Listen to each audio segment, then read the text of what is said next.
trois noyés. Qui les planta là, dans ces flaques, au cœur même de ces cloaques?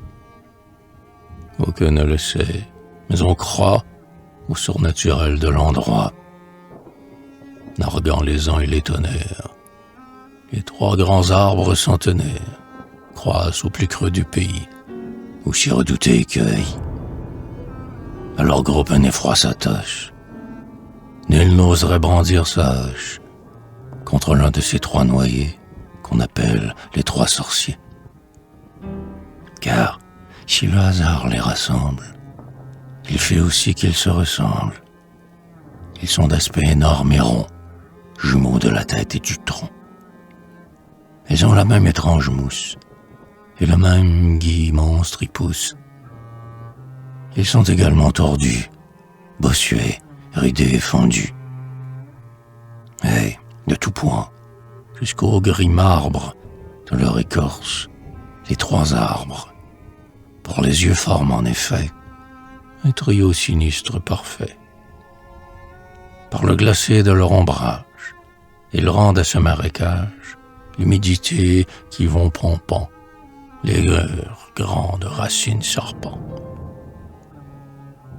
Au-dessus du jonc et de l'aune, leur feuillage verdâtre et jaune, tour à tour fixe et clapotant, est tout le portrait de l'étang.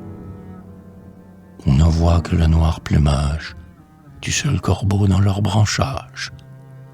Et c'est le diable, en tapinois, qui, tous les ans, cueille leurs noix.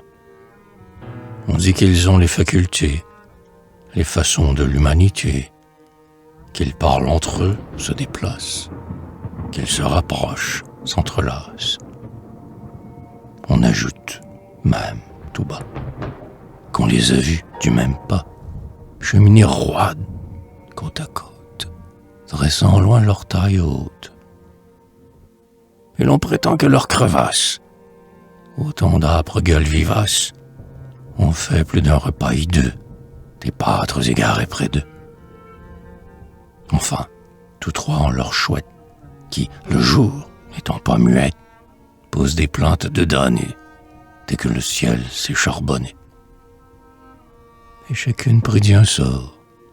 L'une clame la maladie, une autre annonce l'agonie, la troisième chante la mort.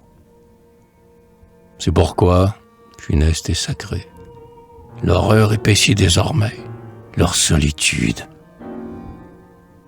Pour jamais, on se sauve de leur contrée.